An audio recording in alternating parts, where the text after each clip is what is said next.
I have to admit that this is a very difficult video to make. I didn't think this would be a video that I would have to make in 2020. I always have a lot of words to say, but I don't know if my words can express exactly how I feel and to help people understand what is actually going on and how it affects the black community. This isn't a fun video to make. It is not one that I enjoy putting on my channel, but it is definitely important for us to have these kind of discussions. And the fact that I have to say this is the reason why we need these discussions.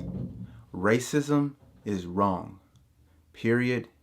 End of sentence. No one should ever be discriminated against or be in fear of their life just because the color of their skin. Unfortunately, this is something I have firsthand experience with. I grew up in a very small town in Texas, in the southern part of the United States.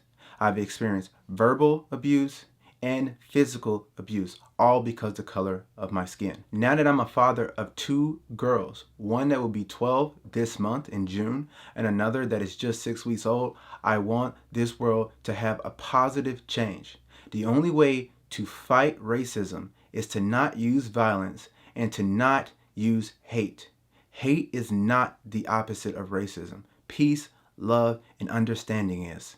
This is our time to stand up against and end racism once and for all. We need to use our collective voices to be heard. And that's why we have to speak up and use our platforms to call out all forms of hate and all forms of racism. And that's why I say thank you to everyone who has had something to say. Thank you for everyone who has spoken up. And thank you, Matti, for using your platform to educate people and promote change. I know you didn't have to, and you could continue like business was usual and no one would have batted an eye. I'm glad to see that this is important to you. This is not just an issue in the United States. This is an issue that has been going on since the beginning of time, since humans have inhabited the earth, and it's time for it to stop. Thank you for speaking up. Thank you for using your platform to promote change. Thank you. Say hi to Pete for me.